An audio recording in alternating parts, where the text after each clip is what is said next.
A Grizzly Flats family of 5 who lost their home to the Caldor Fire is now learning their lender didn't pay the fire insurance bill. It was time to call Curtis to investigate.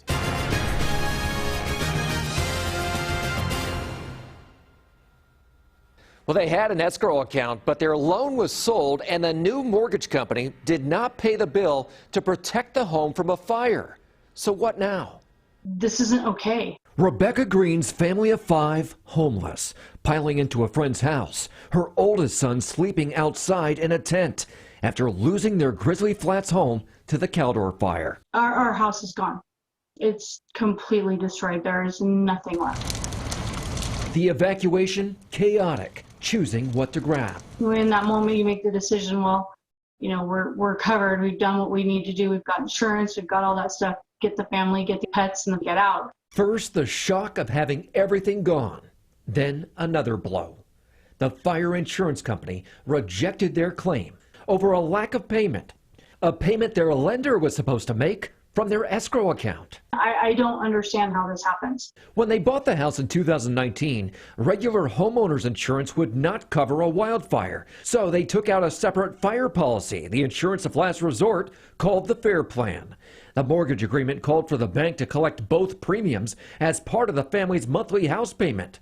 But when the lender sold their loan, the new company, Mr. Cooper, paid the homeowner's insurance bill, but not the fire insurance, meaning this burned down home was not covered. We're struggling. You know, we're looking at the possibility of having to split our family up and go different states. Insurance advocate Amy Bach thinks we'll see more confusion with lenders as more Californians are forced to buy FAIR Plan policies for fire protection. So there's lots of potential for paperwork to go awry and for things to fall through the cracks. But we learned federal law says if you maintained an escrow account for the payment of taxes and insurance, the bank must make timely payments. So as long as it's not the homeowner's fault, there is a remedy. The law says the bank must either contact the insurance company and have the policy reinstated or purchase a policy with another insurer on your behalf. We reached out to Mr. Cooper. The company would not tell us what happened with that unpaid bill, but told us our hearts go out to Ms. Green and those impacted by the recent fires. And then we got the news that would end this insurance nightmare. The lender saying we could confirm that Ms. Green is covered for the damage incurred during the fire. I slept all night last night. I slept well for the first time since this whole thing happened.